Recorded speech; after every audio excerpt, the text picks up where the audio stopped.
1960년대 미국의 기상학자였던 에드워드 로렌츠가 지금은 모두가 알고 있는 그 특별한 개념 하나를 설명하게 됩니다.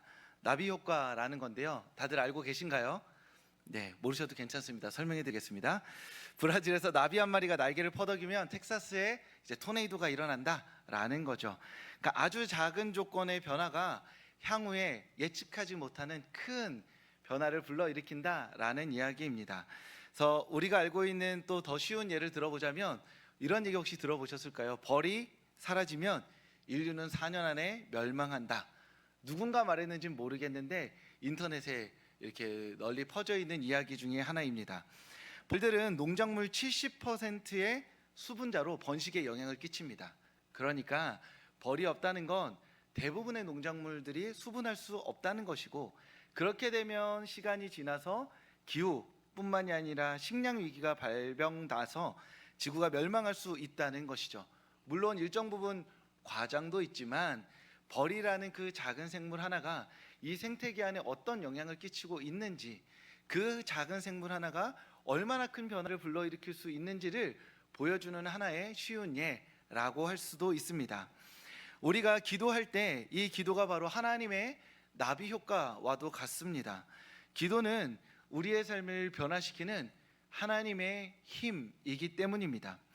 우리가 늘상 드리는 기도는 우리가 마음으로, 우리가 어려울 때, 힘들 때 주님께 토로하는 통로이기도 하지만, 하나님께서 내 인생 가운데 새로운 삶을 부어주시기를 원할 때 주님께 간구하는 하나님을 향한 우리의 고백이 되기도 한다는 것이죠.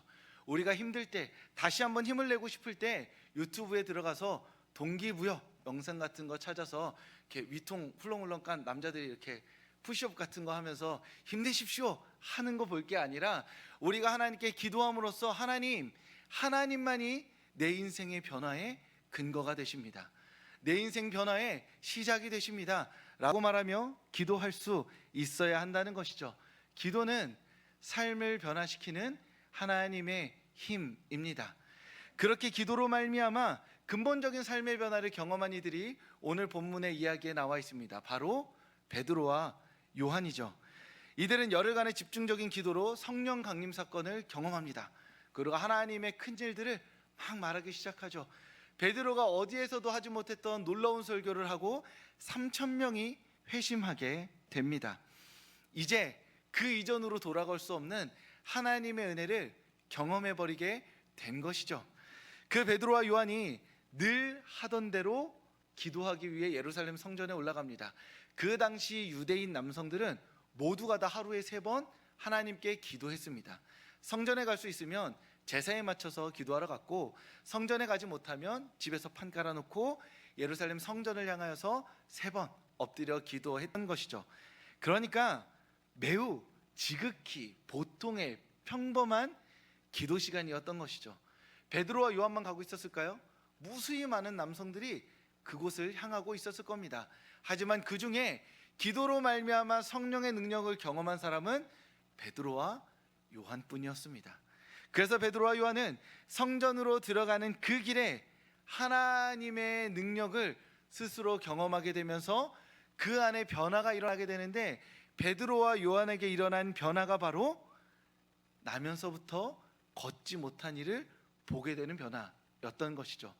베드로와 요한은 기도로 말미암아 세상을 바라보는 눈이 변화였습니다.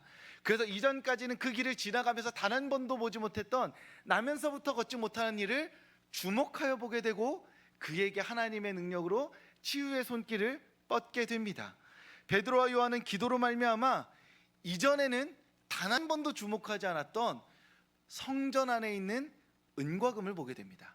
그리고 성전에는 은과 금이 있는데 나에게는 그 은과 금이 없고, 하지만 나에게 있는 예수 그리스도의 이름을 보게 됩니다. 이게 엄청나게 놀라운 변화죠. 내가 길을 가다가 한 번도 보지 못했던 그 사람을 보는 것, 그리고 내가 늘상 오며 가며 그 기도하러 가기 위해 성전에 드나들었는데, 이전까지는 성전이 하나님께 예배하는 곳, 하나님의 용서와 자비가 베풀어지는 곳, 그곳에서 하나님의 은혜를 경험하는 곳이었는데, 이제는 성전엔 은과 금이 있는데 그 은과 금이 유사 구원을 발휘해야 되는 장소에는 전혀 그 힘을 드러내지 못하고, 나에게는 예수 그리스도의 이름이 있어서 지금 그 예수 그리스도의 이름으로 말미암아 능력을 베풀 시간이 됐다는 걸 깨닫게 돼버린 겁니다. 성전에서 하나님의 능력이, 예수 그리스도의 이름이 힘을 발휘해야 되는데, 성전에는 이상하게 은과 금은 가득 차 있고 예수 그리스도의 능력은 없고, 지금 내가 서 있는 이 자리에는 은과 금은 없고 예수 그리스도의 능력이 가득하다는 현실을 베드로와 요한이 깨닫게 된 것이죠. 기도로 말미암아 은과 금과 예수 그리스도를 구별하여 보게 되고, 그 안에서 내가 예수 그리스도의 이름으로 능력을 베풀 시간과 때와 장소와 모든 환경이 갖추어졌음을 깨닫고, 은과 금은 내게 없지만 예수 그리스도의 이름으로 일어나 걸어라 말하게 된 것입니다. 베드로와 요한은 기도로 말미암아 이전에는 불가능하다고 얘기했던, 나면서부터 걷지 못하던 일을 이제는 예수 그리스도의 이름으로 말미암아 그 이름이 있다면 치유될 수 있겠구나, 회복될 수 있겠구나라는 믿음의 눈으로 그 한 사람을 바라보게 된 것입니다. 베드로와 요한은 기도함으로써 그 삶이 바뀌었습니다. 어떻게요? 새벽 4시에 일어나는 아침형 인간으로 바뀐 것이 아닙니다. 보지 못하던 것을 보고, 그리고 그 본 것으로 예수 그리스도의 능력으로 그 사람이 회복될 수 있음을 보고, 그리고 내가 늘상 지나가면서 보던 성전 안에 없지만 내 안에 있는 예수 그리스도의 능력을 보게 된 것입니다. 기도가 우리의 삶을 변화시킨다 라고 말할 때 그 변화의 내용이 바로 이러한 것입니다. 나의 시선을 바꾸고, 그리고 우리의 삶을 바꾸고 세상을 변화시키는 것, 그것이 바로 기도의 능력인 것이죠. 기도는 아무것도 일어나지 않고 일어날 수 없을 것처럼 여겼던 일상들을 하나님의 능력으로 채우고 변화시키는 하나님의 나비 효과가 되는 것입니다. 그러니 주일 예배 오신 성도님들, 기도하기를 힘쓰시길 바랍니다. 기도의 자리를 지켜내는 성도님들 되시기를 소망합니다. 이게 목사라서 우리 서울교회 잘 되자고, 그러니까 기도하러 많이 나오라고 드리는 말씀이 아니라, 우리의 삶에 하나님의 능력을 경험하고 싶다면, 하나님을 만나고 싶다면, 우리가 매주 이 자리에 나와서 앞에서 곁에서 누군가가 말하는 그 하나님의 크고 놀랍고 아름답고 탁월하심을 경험하고 싶다면 기도해야 하는 것이죠. 기도라도 해보고, 하나님 살아계시죠? 하나님 문 앞에 노크하면서 내가 기도하며 노크하니 문을 열어서 내 인생 가운데 들어와 주시고 내 삶의 변화를 경험하게 하여 주시고 예수 그리스도 이름의 능력을 맛보게 하여 달라고 기도해보는 것, 그것이 바로 그리스도인 신앙인의 참된 자세이고 모습이라는 겁니다. 그러니 우리 마음 가운데 있는, 우리 삶 가운데 있는 문제들을 가지고 기도하시고, 또 하나님을 경험하고 싶고 하나님을 궁금하게 여기는 그 마음으로 기도하시고, 그리고 하나님 앞에 내가 변화되어지고 싶고 원하고 바라는 것들이 있다면 그 모든 것의 동기를 생각하고 기도하는 것이 아니라, 그저 기도함으로써 우리 가운데 말씀하시고 우리의 삶을 변화시키시는 그 하나님의 능력을 기도 가운데 경험하는 성도님들 되시길 주님의 이름으로 축복합니다.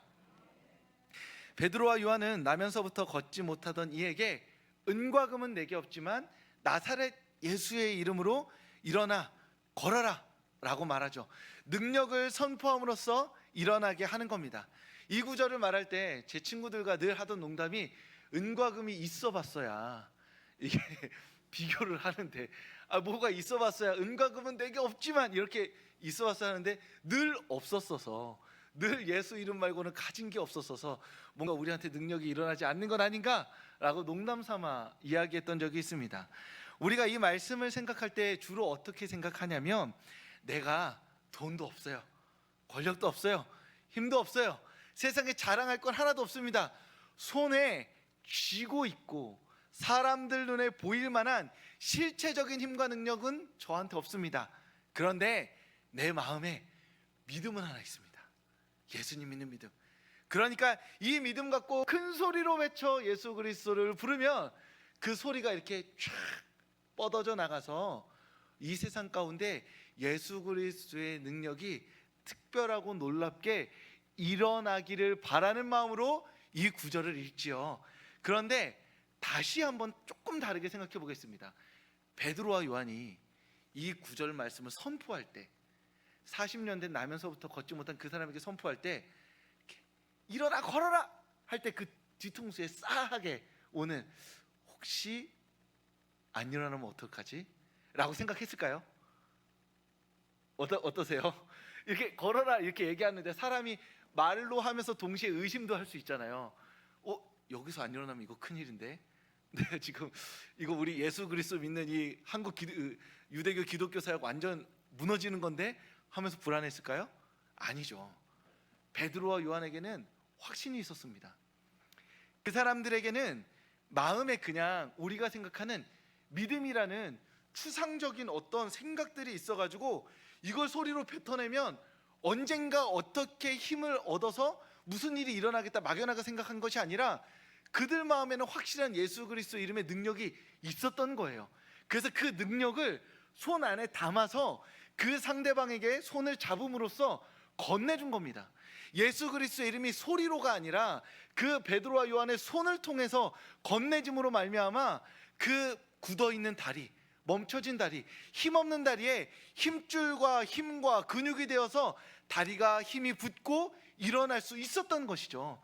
말씀이 육신이 되어서 우리 가운데 오셨던 것처럼 베드로와 요한이 예수 그리스도의 이름을 선포하는 그 순간에 그것은 소리로 끝나는 것이 아니라 그 사람의 다리에 힘줄이 되어서 그 사람을 일으키는 실제적인 힘과 능력이 되었다는 겁니다. 이 본문을 늘 설교할 때마다 기억나는 이야기가 있습니다. 제가 존경하는 선생님이 3분 계십니다. 지난주에 한 분 오셨죠? 다른 분 한 분 계십니다. 그분이 계신데 그분이 이 본문 설교할 때마다 뭐라고 하셨냐면, 저희는 이제 공부도 했고 어느 정도 신학적으로 계몽이 된 상태잖아요, 신학생들은.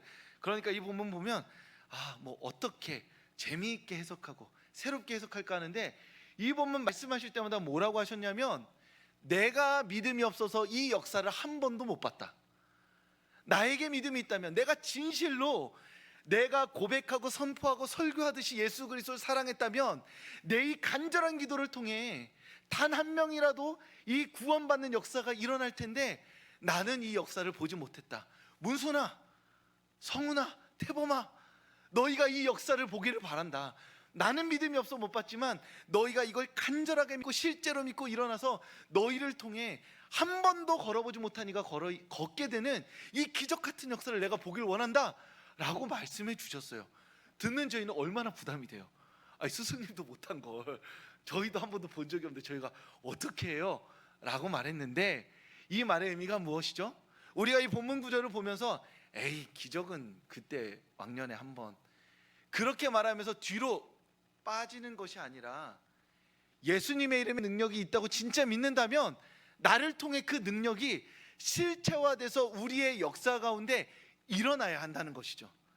그냥 소리쳐서 이 소리가 언젠가 울려서 무언가 뭐가 되겠지 이렇게 믿는 것이 아니라, 민들레꽃이 뿌리듯이 어딘가에서 심겨지겠지라고 믿는 것이 아니라 실제로 실체적인 힘과 능력을 갖고 일어나기를 바라며 내가 그 힘과 능력의 실체가 되기를 하나님께 간구해야 한다는 것이죠. 제가 제주도 있었을 때 일입니다. 이렇게 그날도 산책을 하고 있었어요. 뒷짐지고 담임 목사님처럼. 하지만 그렇지 않았습니다. 부목사였습니다. 이렇게 보면서 이렇게 누가 오나? 막 이러면서 날씨가 좋았어요. 근데 어떤 청년이 걸어오는 거예요. 근데 저 아래서부터 걸어오는데 저를 굉장히 주목하여 보고 있습니다. 그러면 첫째, 여러분 어떤 생각 드시나요? 저는 그랬습니다. 내가 죄졌나? 경찰인가? 근데 경찰은 아니에요. 터벅터벅 와요. 제 눈을 뚫어져라 봅니다. 그래서 두 번째, 남자들이 하는 생각, 싸우면 이길 수 있을까? 이런 생각 저만 하나요 혹시? 그런 거 하잖아요. 내가 싸우면 이길 수 있을까? 막 이러다가 가까이 와서 저한테 얘기하기를 하룻밤만 재워달라는 거예요. 네? 그렇죠. 왜요? 그랬더니 집에서 쫓겨났대요, 아버지랑 싸워가지고. 근데 보통 이런 얘기를 하시는 분들이 옷이 굉장히 허름하잖아요.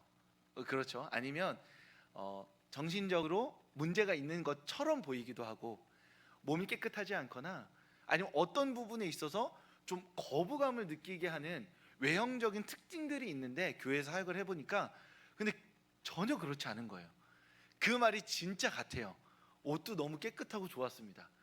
그래서 얘기를 조금 들어보고 어떻게 하지 하다가 어떻게 했을까요? 네? 안 지워졌습니다. 왜냐하면 무섭잖아요. 그리고 일단 제가 결정권자가 아니었고, 그렇다고 그 시간에 담임 목사님이든 장로님한테 전화해서 지금 청년 하나가 왔는데 재워줄까요 말까요? 이렇게 물어보는 것도 이상하고, 그리고 그 한 사람뿐만이 아니라 사실은 그 한 사람을 재워줬을 때 앞으로 오는 모든 사람을 재워줘야 되잖아요, 이 사람을. 그래서 제가 그때 판단하기로는 서울교회 이름으로 거절한 거 아닙니다. 제가 그런 대표자가 아니었으니까 이문순, 부목사 이문순의 마음으로 거절했어요. 안 될 것 같습니다.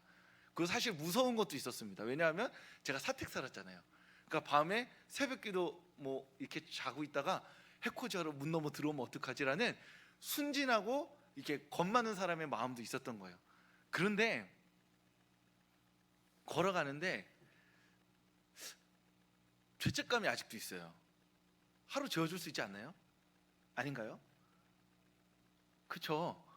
그 당시에 제 판단 안에서는 그러면 2만 원 정도 줘서 이렇게 편안한 곳에 가서 좀 이렇게 샤워도 하시고 사우나 비용이라도 드릴 수 있는데 그냥 어리벙벙해서 거절하고 보낸 거예요. 아직도 기억이 납니다.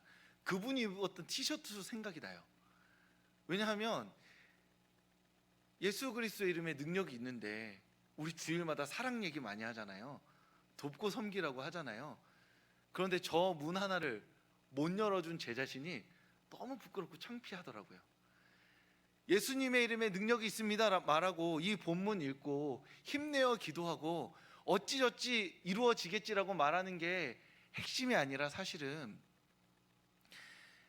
저 잠긴 문을 하루쯤 열어주고 위험을 감수하는 게 그리스도인이고 교회일 수 있지 않을까라는 상상을 해보게 된 겁니다.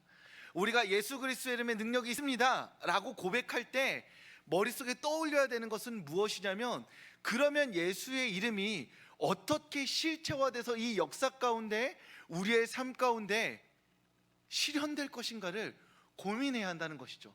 저는 그때 그 고민을 덜 했기 때문에 저 문을 열어주지 못했던 것 같습니다. 만약 충분히 고민했다면 열어주기 위해 노력했을 텐데, 사우나 비용이라도 줬을 텐데 하는 마음이 아직도 저에게 있는 것이죠. 저는 그때 예수의 이름으로 일어나 걸어라 하는 그 기적을 일으킬 수 있는 순간이 하나님께 저에게 선물같이 주셨는데 저는 그 기회를 놓쳐버렸던 것입니다. 1884년생으로 제주시 한림읍에 분홍의 자식으로 태어났던 조봉호 선생님이라고 계십니다. 당시 언더우드 선교사가 설립한 서울의 경신학교를 다닐 만큼 똑똑했습니다. 잘났죠. 제주도 한림읍에서 돈이 얼마나 많으셨으면 서울에 유학까지 가셨겠어요. 그런데 아버지가 돌아가시게 됩니다. 1904년에 부친이 사망하고 제주도로 돌아옵니다. 그래서 뭐 했을까요? 서울에서 유학하고 공부 많이 하고 돈 많이 들여서 1908년에 금성교회를 설립해서 전도사로 사역하기 시작합니다. 지금 교회 다니는 우리야 너무나 놀랍고 큰 은혜다라고 말할 수 있는데, 여러분이라면 생각해 보세요. 내가 큰 돈 들여서 서울에 유학 보냈습니다. 그 얘가 와서 좀 큰일 할 거라 생각하겠죠. 교회를 개척하는 게 작은 일이라는 게 아니라, 물론 부친도 돌아가셨지만 서울에서 예수 믿고 은혜 받아서 제주도 와가지고 교회를 설립한 거예요. 그게 금성교회였습니다. 놀라운 일이죠. 그러는 와중에 3.1운동 이후에 상해 임시정부가 세워지고 그 독립운동을 위해서 독립자금을 모집해야 될 일이 생깁니다. 그 독립자금을 제주도에서 모집한 대표적인 인물이 바로 조봉호 선생님이었습니다. 그때 당시로 1만 원을 모아서 상해 임시정부에 송금했습니다. 그때 1만 원이면 지금 얼마냐면 대략 5억 정도 됩니다. 생각해 보시겠어요? 지금 제주도에 있는 교회가 어떤 특별한 일 하나로 나라에 어떤 어려움이 있어서 성금을 모금한다고 생각해 보세요. 5억 쉽지 않습니다. 정말 큰 일이에요. 물론 독립운동 자금이기도 했지만 그때는 더 위험했던 게 걸리면 그냥 죽는 일이었거든요. 걸렸습니다. 1919년에 7월에 일제경찰에 이런 행동을 하는 게 발각되었고 1920년에 가혹한 고문을 견디지 못해서 옥중에서 순국하게 됩니다. 아직도 유해를 찾지 못했습니다. 조봉호 선생님께서 일본에 잡혔을 때 자기들끼리 이야기한 내용이 전해져 오는데, 독립운동이 여기서 끝나는 게 아니라 계속 지속되어야 하니까 이번 운동은 한두 사람이 책임을 지고 해결해야 한다. 이번에는 내가 책임을 질 것이니 여러 동지들은 나 이외에 일체 이름을 대지 말라라고 말씀하셨습니다. 그렇게 스스로 책임을 졌기 때문에 5억이라는 돈을 제주도에서 무수히 많은 사람들이 돈을 모아서 냈지만 소수의 책임자만 고문받다가 순국하게 된 것이죠. 그 중에 한 분이 바로 조봉호 선생님이었습니다. 이 이야기를 들으면 어떤 생각이 드시나요? 조봉호 선생님께서 전도사로 있으면서 자신의 금성교회 본당에서 예수의 이름으로 일본은 물러가라 라고 하셨다면 일본이 물러갔을까요? 독립운동이 실현됐을까요? 기도의 힘이 있으니 이루어질 줄로 믿습니다.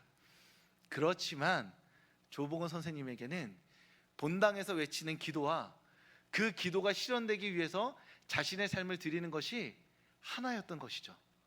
그러니 예수의 이름이 능력이 있어서 이 조선 땅에 새로운 빛을 비추게 하려면 자신의 삶을, 전도사로서의 자신의 삶을 바쳐야만 했던 겁니다. 그는 예수의 이름이 능력이 있다라는 걸 실체화하기 위해서 힘이 있음을, 능력이 있음을 직접 보여주기 위해서 자신의 삶을 바쳤고 마지막까지 희생하여서 순국하게 되신 것이죠. 우리가 다시 한번 생각해 보겠습니다. 성도님들, 예수의 이름에 정말 능력이 있나요?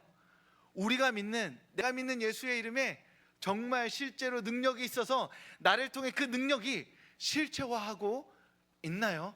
그래서 다른 사람들이 누가 봐도 내가 예수의 이름으로 능력을 베푼다라고 말할 때 그때 사람들이 눈으로 보며 손으로 만질 수 있는 그 능력이 실제로 일어나고 있나요?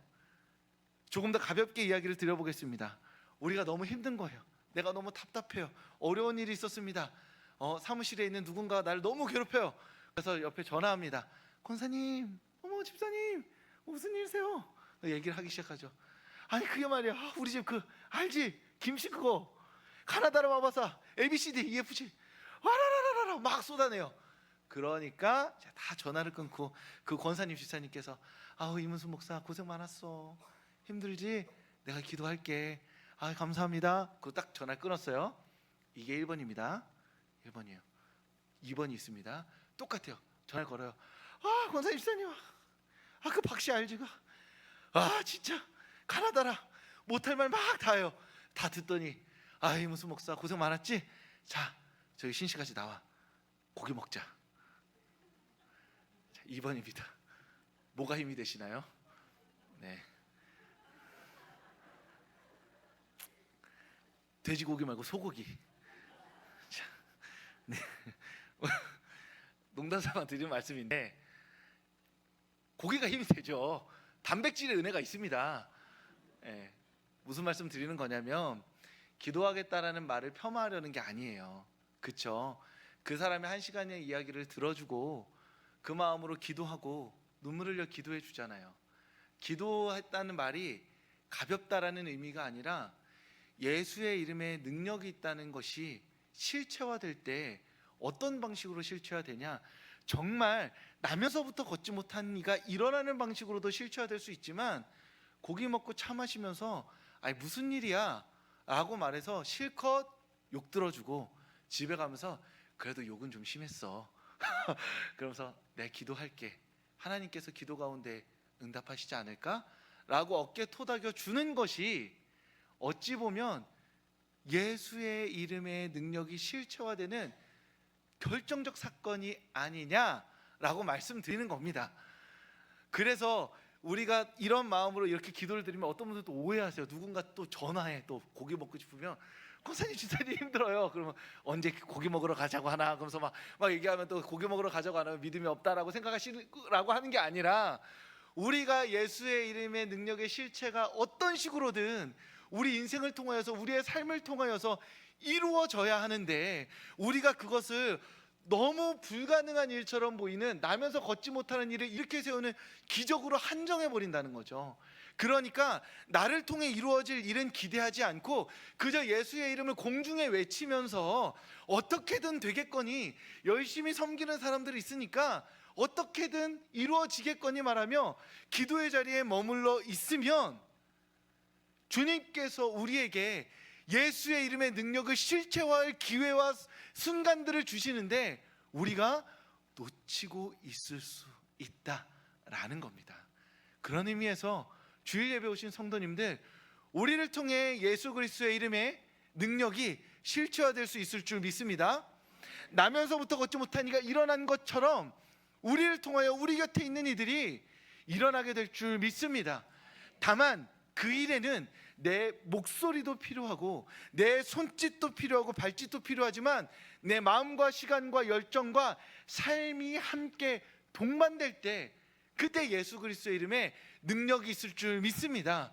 그러니 이번 한 주 이 말씀을 믿고 기도하며 우리 곁에 있는 이들을 위해서 차 한 잔, 따뜻한 말 한 번, 그리고 자상한 손길 한 번, 그리고 고기 한 점, 사랑으로 베풀므로 말미암아 예수 그리스도의 능력이 나로 말미암아 실체화되는 그 역사를, 이 삶의 현장을, 하나님의 영광의 순간을 경험하시는 성도님들 되실 수 있기를 주님의 이름으로 축복합니다. 기도하겠습니다.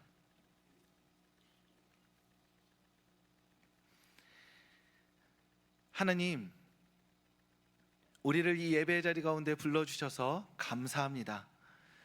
베드로와 요한이 은과 금은 내게 없지만 나사렛 예수의 이름은 자신에게 있다고 말하며 나면서부터 걷지 못한 일을 일으켜 세우는 그 이야기, 우리 또한 그 이야기의 주인공이 되게 하여 주시옵소서. 성경에서만 일어나는 일이라 말하며 도망치지 않게 하시고 나를 통해 어떠한 모양으로도 이 동일한 일을 이루실 그 하나님을 기대하며 기도하는, 그렇게 우리의 삶을 드리는 우리 모두가 되게 하여 주시옵소서. 하나님, 예수 그리스도의 이름에 능력이 있음을 믿음으로 고백합니다. 그리고 그 능력은 나를 통해, 나의 시간을 통해, 나의 말과 삶과 그리고 마음과 돈과 물질과 모든 것을 통해 이 역사 가운데 실체화됨을 믿음으로 고백합니다. 그러니 주님, 우리를 사용하여 주시옵소서. 우리를 통해 하나님께서 일하시는 순간을 포착하게 하시고, 포착된 그 순간에 순종하게 하시고, 순종함으로 말미암아 하나님께서 일하시는 그 순간에 하나님께 영광 돌리며 쓰임받는 우리 모두가 되게 하여 주시옵소서. 하나님, 우리를 이 예배의 자리 가운데 불러주셔서 감사합니다. 우리에게 하신 말씀 마음에 깊이 담아 이 세상 가운데 나아가오니, 이 세상에서 혹여나 큰 파도가 몰아칠 때 주님께서 우리 마음에 심겨주신 말씀의 기억들이 잊혀져 갈 때 오늘의 말씀을 기억하며 다시금 주님과 동행하는 삶을 살아가는 우리 모두가 되게 하여 주시옵소서. 예수님 이름으로 기도합니다. 아멘. 이제는 우리 주 예수 그리스도의 은혜와 하나님의 사랑과 성령의 교통하심이, 예수 그리스도의 이름에 능력이 있음을 믿고 그 이름의 능력이 실체화되기까지 우리의 삶을 기쁘게 주님께 드리기로 다짐하고 결단하는 이 자리 가운데 모인 모든 이들의 머리 위에 지금부터 영원까지 함께 하시기를 간절히 축원하옵나이다. 아멘.